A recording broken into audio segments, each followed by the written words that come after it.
عائشہ کے ماں باپ نہیں تھے، وہ بچپن میں ہی اس کے نانا کے حوالے کر کے دنیا سے چلے گئے تھے۔ بابا کریم نے اپنی پوری زندگی، اپنی جمع پونجی، اپنا سکون، سب کچھ عائشہ کی سانسوں کو بحال رکھنے میں لگا دیا تھا، مگر اب وہ تھک چکے تھے۔ مہنگائی اور بیماری نے ان کی کمر توڑ ڈالی تھی۔ ڈاکٹر نے پچھلے ہفتے صاف کہہ دیا تھا کہ بابا بچی بہت کمزور ہو گئی ہے، صرف خون لگنے سے کچھ نہیں ہوگا، اس کی خوراک بہتر کریں، اسے روزانہ گوشت، کلیجی اور پھل کھلائیں، ورنہ اس کا دل فیل ہو سکتا ہے۔ ڈاکٹر کے یہ الفاظ بابا کریم کے لیے کسی سزا سے کم نہیں تھے۔ وہ جہاں 2 وقت کی روٹی مشکل سے پورے کرتے تھے، وہاں روزانہ گوشت کہاں سے لاتے؟ اسی مجبوری نے انہیں اس عمر میں ہوٹل کی ملازمت کرنے پر مجبور کیا تھا۔ ہوٹل میں کام کرتے ہوئے انہیں سب سے زیادہ اذیت تب ہوتی تھی جب وہ دیکھتے تھے کہ روزانہ کئی کلو بہترین گوشت، قیمتی مچھلی اور لذیذ بریانی کوڑے دانوں میں پھینک دی جاتی ہے۔ وہ رزق جو ان کی بچی کی جان بچا سکتا تھا، وہ یہاں کچرا بن کر سڑ جاتا تھا۔ بابا کریم کئی بار کوڑے دان کے پاس کھڑے ہو کر حسرت بھری نظروں سے اس کھانے کو دیکھتے اور ان کے دل سے آہ نکلتی۔ وہ سوچتے کہ کیا امیروں کا کچرا غریبوں کی جان سے زیادہ قیمتی ہے؟ ان کے دل میں بار بار خیال آتا کہ وہ چھپ کر تھوڑا سا کھانا گھر لے جائیں، مگر جمال صاحب کے خوف اور اپنی سفید پوشی کے بھرم نے انہیں روکے رکھا۔ مگر آج کا دن کچھ اور تھا۔ آج صبح وہ جب گھر سے نکل رہے تھے تو عائشہ کی حالت بہت غیر تھی۔ اس کا رنگ ہلدی کی طرح زرد تھا اور وہ نقاہت سے بستر سے اٹھ نہیں پا رہی تھی۔ اس نے بابا کریم کا ہاتھ پکڑ کر کہا تھا، نانا آج دل بہت گھبرا رہا ہے، بہت بھوک لگی ہے، میرا جی چاہ رہا ہے کہ میں پیٹ بھر کر کچھ اچھا کھاؤں۔ اپنی معصوم بچی کی یہ فرمائش بابا کریم کے دل کو چیر گئی تھی۔ انہوں نے وعدہ کیا تھا کہ آج نانا تیرے لیے بہترین کھانا لائیں گے۔ سارا دن ہوٹل کے کام کرتے ہوئے ان کا دھیان گھر پر رہا۔ شام ہوئی، رات گہری ہوئی، ہوٹل میں گاہکوں کا رش کم ہونے لگا۔ بابا کریم کی نظریں کسی ایسے موقع کی تلاش میں تھیں جہاں وہ اپنا وعدہ پورا کر سکیں۔ رات کے 10 بجے کے قریب ڈائننگ ہال کے ایک گوشے میں موجود وی آئی پی میز نمبر 5 سے گاہک کھانا کھا کر اٹھے۔ انہوں نے بہت سارا کھانا منگوایا تھا جو شاید صرف چکھا گیا تھا۔ بڑی پلیٹ میں سالم سٹیم روسٹ مٹن کی نرم بوٹیاں اور تازہ نان کے ٹکڑے ابھی تک گرم تھے۔ بابا کریم صفائی کے لیے وہاں پہنچے۔ کھانے کی اشتہا انگیز خوشبو نے ان کے حواس پر قبضہ کر لیا۔ انہیں لگا کہ اگر آج وہ یہ کھانا نہ لے گئے تو شاید ان کی عائشہ کل کا سورج نہ دیکھ سکے۔ فلور پر سناٹا تھا، میجر کاؤنٹر پر حساب کتاب میں مصروف تھا اور باقی ویٹرز کچن میں تھے۔ مجبوری نے اصولوں کو شکست دے دی۔ بابا کریم نے کانپتے ہاتھوں سے اپنی پرانی واسکٹ کی جیب سے ایک سفید میلی سی پولی تھین کی تھیلی نکالی۔ انہوں نے ادھر ادھر دیکھا اور پھر انتہائی تیزی سے، جو ان کی عمر اور کمزوری سے میل نہیں کھاتی تھی، پلیٹ سے گوشت کے بڑے بڑے ٹکڑے اور بوٹیاں اس تھیلی میں ڈالنا شروع کر دی۔ ان کا دل پسلیوں سے ٹکرا رہا تھا، ماتھے پر پسینہ آ رہا تھا۔ انہیں معلوم تھا کہ یہ چوری ہے، یہ جرم ہے، مگر ایک نانا کی محبت اس جرم کو عبادت سمجھ کر کر رہی تھی۔ انہوں نے جلدی جلدی تھیلی بھری، اسے گرہ لگائی اور اپنی واسکٹ کی اندرونی جیب میں چھپا لیا۔ انہوں نے پہلے سے اپنی بچی کی میڈیکل رپورٹس اور دوائیوں کی پرچیاں رکھی ہوئی تھیں تاکہ واپسی پر دوائی لے سکیں۔ بابا کریم نے سکون کا سانس لیا۔ ان کے چہرے پر ایک اداس مسکراہٹ آ گئی کہ آج ان کی شہزادی پیٹ بھر کر کھانا کھائے گی۔ وہ ٹرے اٹھا کر کچن کی طرف مڑنے ہی والے تھے کہ اچانک ان کے سر پر قیامت ٹوٹ پڑی۔ جمال احمد جو اپنے کیبن میں بیٹھا سی سی ٹی وی کیمروں کی مانیٹرنگ کر رہا تھا، اس کی تیز اور شکاری نظروں نے بابا کریم کی اس مشکوک حرکت کو زوم کر کے دیکھ لیا۔ جمال کو اپنی آنکھوں پر یقین نہیں آیا کہ اس کے سخت ترین اصولوں کے باوجود ایک معمولی سا بوڑھا ملازم اس کی ناک کے نیچے چوری کرنے کی جرت کر رہا ہے۔ جمال کا پارا آسمان کو چھو گیا۔ وہ غصے سے بھرا ہوا اپنے آفس سے نکلا اور تیز قدموں سے چلتا ہوا ڈائننگ ہال میں پہنچا۔ بابا کریم ابھی مڑے ہی تھے کہ جمال نے پیچھے سے ان کی قمیض کا کالر دبوچ لیا۔ رک جاؤ وہیں! جمال کی گرجدار آواز نے ہال کے در و دیوار ہلا دیے۔ بابا کریم کے ہاتھ سے ٹرے چھوٹ گئی اور سٹیل کے برتن فرش پر گر کر زور سے بجے۔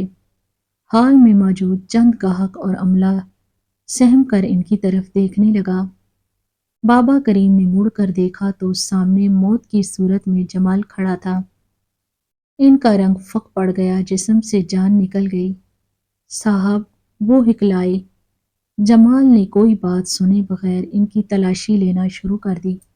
میں نے دیکھ لیا ہے سب، چور کہیں کے! نکالو، کیا چھپایا ہے؟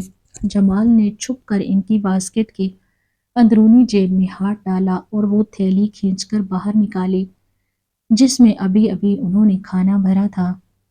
تھیلی دیکھتے ہی جمال کا غصہ بے قابو ہوا۔ یہ ہے تمہاری اوقات؟ تم لوگ اس قابل ہی نہیں ہو کہ تم پر ترس کھایا جائے۔ میں تمہیں تنخواہ دیتا ہوں اور تم یہاں سے بچا ہوا کھانا چراتے ہو۔ جمال نے سب کے سامنے اس بزرگ کی تذلیل شروع کر دی۔ بابا کریم ہاتھ جوڑ کر رونے لگے۔ صاحب جی معاف کر دیں، میں چور نہیں ہوں، میری بچی بھوکی ہے، وہ بیمار ہے، یہ کھانا کوڑے میں جا رہا تھا اس لیے اٹھا لیا۔ بکواس بند کرو! جمال نے چیخ کر کہا، یہ میرا ہوٹل ہے، یہاں کا کوڑا بھی میری ملکیت ہے، تم میری اجازت کے بغیر ایک تنکا نہیں لے جا سکتے۔ جمال نے غصے میں آ کر وہ تھیلی پوری قوت سے فرش پر دے ماری۔ تھیلی کچی تھی اور زوردار ضرب سے پھٹ گئی۔ اس میں موجود سالن، بوٹیاں اور نان کے ٹکڑے سفید سنگ مرمر کے فرش پر بکھر گئے۔ شوربے کے چھینٹے اڑ کر جمال کے مہنگے پتلون اور جوتوں پر بھی پڑے۔ یہ منظر دل دہلا دینے والا تھا۔ وہ رزق جو کسی کی جان بچا سکتا تھا اب فرش پر کچرا بن چکا تھا۔ دیکھو، اس کی وجہ سے میرا فرش اور کپڑے خراب ہو گئے۔ جمال نے نفرت سے کہا، گارڈز! کہاں ہو تم لوگ؟ اس بوڑھے کو دھکے دے کر باہر نکالو۔ بابا کریم زمین پر بیٹھ گئے اور دیوانہ وار اپنے کانپتے ہاتھوں سے وہ بکھرا ہوا اور گندا کھانا سمیٹنے لگے۔ صاحب، یہ مت پھینکے، یہ میری عائشہ کا کھانا ہے، وہ انتظار کر رہی ہے، وہ سسکیاں لے رہے تھے، ان کی آنکھوں سے آنسو ٹپک کر فرش پر گر رہے تھے۔ اسی اثنا میں جب جمال نے تھیلی نکالی تو اس کے ساتھ ہی جیب میں موجود کچھ کاغذات بھی باہر نکل آئے تھے جو اب کھانے کے قریب ہی فرش پر پڑے تھے۔ جمال نے ان کاغذات کو دیکھا اور سوچا کہ شاید اس میں بھی کوئی چوری کی چیز ہوگی۔ اس نے جھک کر وہ کاغذات اٹھا لیے۔ وہ ایک میڈیکل فائل تھی جس میں کچھ رپورٹس اور ایکس-رے تھے۔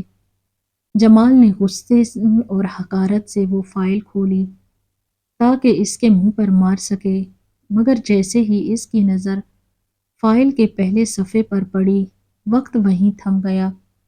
رپورٹ پر مریضہ کا نام ذیلی حروف میں لکھا تھا، مریضہ عائشہ جمال، ولدیت جمال احمد، عمر 19 سال۔ جمال کی آنکھیں حیرت اور صدمے سے پھیل گئی۔ اس کے دماغ میں ایک زوردار جھماکا ہوا۔ ولدیت جمال احمد، یہ نام، یہ ولدیت، یہ کیسے ممکن ہے؟ جمال نے جلدی سے رپورٹ کے ساتھ سٹیبل کی ہوئی تصویر دیکھی۔ تصویر ایک کمزور اور بیمار لڑکی کی تھی، مگر اس کے نین نقش، اس کی آنکھیں، اس کی پیشانی، یہ سب کچھ جمال کے لیے اجنبی نہیں تھا۔ یہ چہرہ ہو بہو جمیلہ کا تھا۔ جمیلہ، اس کی پہلی محبت، اس کی پہلی بیوی، وہ جمیلہ جسے جمال نے آج سے ٹھیک 20 سال پہلے یونیورسٹی کے زمانے میں محبت کی، شادی کے بعد غربت اور روز روز کے جھگڑوں سے تنگ آ کر حاملہ حالت میں گھر سے نکال دیا تھا۔ جمال اس وقت اپنی کامیابی اور مستقبل کے خوابوں میں اندھا تھا۔ اس نے جمیلہ کی فریاد نہیں سنی تھی، اس نے اسے دھکے دے کر رات کے اندھیرے میں سڑک پر چھوڑ دیا تھا اور شہر چھوڑ کر چلا گیا تھا۔ اس کے بعد اس نے دوسری شادی کر لی، امیر ہو گیا اور ماضی کو ایسے بھول گیا جیسے وہ کبھی تھا ہی نہیں۔ وہ سمجھتا تھا کہ جمیلہ نے یا تو ابارشن کروا لیا ہوگا یا کسی اور سے شادی کر لی ہوگی، مگر آج 20 سال بعد یہ سچائی ایک طوفان بن کر اس کے سامنے کھڑی تھی۔ اس کے ہاتھ میں اپنی ہی بیٹی کی رپورٹ تھی۔ جمال کا پورا وجود کانپنے لگا۔ اس نے دھیرے سے نظریں اٹھا کر زمین پر بیٹھے اس بوڑھے خاکروب کو دیکھا جسے وہ ابھی دھتکار رہا تھا۔ غور کرنے پر اسے بوڑھے کے خد و خال میں جمیلہ کی مشابہت نظر آئی۔ یہ وہی آنکھیں تھیں، وہی ناک تھی۔ تم کون ہو؟ جمال کی آواز حلق میں پھنس گئی۔ وہ بمشکل بول سکا۔ بابا کریم جو کھانا سمیٹنے میں مصروف تھے ڈرتے ہوئے بولے، میں کریم بخش ہوں صاحب، اسی بدنصیب جمیلہ کا باپ جسے ایک ظالم اور بے حس شخص جوانی میں برباد کر کے چھوڑ گیا تھا۔ میری بیٹی میرے پاس واپس آئی تھی صاحب، ٹوٹی ہوئی، برباد شدہ۔ اس نے ایک بچی کو جنم دیا، عائشہ کو، مگر وہ غم اور ذلت برداشت نہ کر سکی اور مجھے اس بچی کو تنہا چھوڑ کر قبر میں جا سوئی۔ میں نے اپنی نواسی کو پالا، محنت مزدوری کی، مگر اب اسے ایک بیماری کھا گئی ہے، تھیلیسیمیا۔ اسے ہر مہینے خون لگتا ہے، اسے اچھی خوراک چاہیے۔ میرے پاس پیسے نہیں ہیں صاحب، میں بوڑھا ہو گیا ہوں۔ میں نے اس بچی کو بچانے کے لیے آپ کے ہوٹل میں برتن دھونے کی نوکری کی۔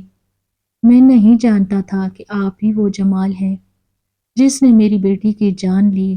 میں تو بس اپنی نواسی کے لیے بچا ہوا گوشت لے جا رہا تھا، کیونکہ ڈاکٹر نے کہا تھا اگر اسے گوشت نہ ملا تو وہ مر جائے گی۔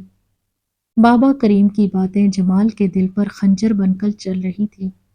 یہ تو بوڑھا اس کا سسر تھا، وہی لڑکی عائشہ، وہ اس کی اپنی بیٹی تھی، اس کی سگی اولاد، وہ اولاد جسے اس نے پیدا ہونے سے پہلے ٹھکرا دیا تھا۔ آج وہ زندگی اور موت کی کشمکش میں تھی، اور اس کا اپنا باپ جو ارب پتی تھا اپنی ہی بیٹی کے منہ سے نوالا چھین کر اسے فرش پر پھینک رہا تھا۔ جمال نے دیکھا کہ فرش پر بکھرا ہوا وہ سالن اور روٹی کے ٹکڑے دراصل اس کی بیٹی کا خون بنانے کا ذریعہ تھے، اور اس نے انہیں کچرا سمجھ کر رون دیا تھا۔ جمال کو اپنی دولت، اپنے سوٹ، اپنے ہوٹل اور اپنی زندگی پر شدید گھن آنے لگی۔ اس کے تکبر کا مینار لمحوں میں زمین بوس ہو گیا۔ وہ وہیں سب کے سامنے اپنے اسٹاف اور گاہکوں کی موجودگی میں اس بکھرے ہوئے کھانے اور رپورٹ کے درمیان گھٹنوں کے بل گر گیا۔ اس کی آنکھوں سے آنسوؤں کا سیلاب جاری ہو گیا۔ یا اللہ، یہ میں نے کیا کر دیا؟ میں نے اپنی ہی بیٹی کو بھوکا مار دیا۔ میں نے اپنے ہی باپ جیسے سسر کو چور کہا۔ میں کتنا بدبخت ہوں۔ جمال دھاڑیں مار مار کر رونے لگا۔ اس کی چیخوں میں پچھتاوا اور درد تھا۔ اس نے آگے بڑھ کر بابا کریم کے گندے اور میلے پاؤں پکڑ لیے اور اپنا ماتھا ان پر رکھ دیا۔ بابا، مجھے معاف کر دیں، میں ہی وہ ظالم ہوں، میں ہی وہ جمال ہوں جس نے آپ کی بیٹی کی زندگی برباد کی۔ میں قاتل ہوں، میں گناہگار ہوں۔ بابا کریم بھی ہکا بکا رہ گئے۔ انہیں یقین نہیں آ رہا تھا کہ یہ فرعون جیسا مالک ان کے قدموں میں پڑا رو رہا ہے۔ جمال نے پاگلوں کی طرح فرش سے وہ گندا کھانا سمیٹنا شروع کیا۔ نہیں، یہ کوڑے میں نہیں جائے گا، یہ میری عائشہ کھائے گی، میں کھلاؤں گا اسے۔ پھر اسے ہوش آیا۔ اس نے جیب سے موبائل نکالا اور چیخ کر ڈرائیور کو گاڑی لانے کا کہا۔ اس نے بابا کریم کو اپنے سینے سے لگایا، ان کے میلے کپڑوں کی پرواہ کیے بغیر، اور انہیں لے کر باہر بھاگا۔ چلو بابا، مجھے میری بیٹی کے پاس لے چلو، مجھے عائشہ کے پاس جانا ہے۔ جمال نے اپنی پوری زندگی میں اتنا درد اور اتنی جلدی کبھی محسوس نہیں کی تھی۔ گاڑی میں بیٹھ کر وہ مسلسل رو رہا تھا اور بابا کریم سے معافی مانگ رہا تھا۔ جب وہ اس چھوٹے سے گھر میں پہنچے جہاں غربت کا راج تھا اور ایک کونے میں عائشہ نیم بے ہوشی کی حالت میں پڑی تھی، جمال نے دیکھا کہ ایک کمزور سی لڑکی بستر پر پڑی ہے اس کے چہرے میں جمیلہ کا عکس تھا۔ جمال اس کے پاس گیا، اس کا ٹھنڈا ماتھا تھاما اور کہا، بیٹا میں آ گیا ہوں، تیرا باپ آ گیا ہے، اب تجھے کچھ نہیں ہوگا، میں تجھے دنیا کی ہر خوشی دوں گا۔ عائشہ نے بوجھل پلکیں اٹھا کر دیکھا، اسے کچھ سمجھ نہیں آیا، مگر اس نے ایک انجانی اپنائیت محسوس کرتے ہوئے اس اجنبی کا ہاتھ تھام لیا۔ جمال نے اسی وقت شہر کے بہترین ڈاکٹرز کو کال کر دی، ایمبولینس منگوائی اور عائشہ کو بہترین ہسپتال منتقل کروایا۔ اس نے اپنی دولت کے منہ کھول دیے، وہ جانتا تھا کہ وہ گزرا ہوا وقت واپس نہیں لا سکتا، وہ جمیلہ کو قبر سے واپس نہیں لا سکتا، مگر وہ اپنی بیٹی کو بچا سکتا تھا۔ اس رات ہوٹل کے مالک نے جانا کہ رزق کی قدر کیا ہوتی ہے اور رشتوں کا تقدس کیا ہوتا ہے۔ اس نے بابا کریم کو باپ کا درجہ دیا اور عائشہ کو شہزادیوں کی طرح رکھا، مگر وہ منظر جب اس نے اپنی بیٹی کے کھانے کو لات ماری تھی، وہ منظر اسے ساری زندگی سونے نہیں دیتا تھا۔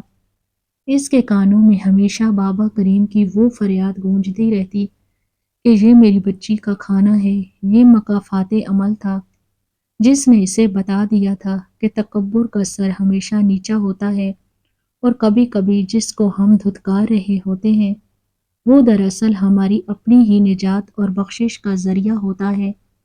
جمال نے اپنی بیٹی کو تو بچا لیا، مگر وہ اپنے ضمیر کی عدالت میں ہمیشہ کے لیے مجرم ٹھہر گیا تھا۔ تو ناظرین، یہ تھی ہماری آج کی کہانی۔ اگر آپ کو کہانی پسند آئی ہو تو اپنی قیمتی رائے کا اظہار کمنٹ باکس میں ضرور کریں، اور اس ویڈیو کو اپنے دوستوں کے ساتھ لائک کریں، دوستوں کے ساتھ شیئر کریں، ہماری ویڈیو کو لائک کریں اور ہمارے چینل کو سبسکرائب کریں۔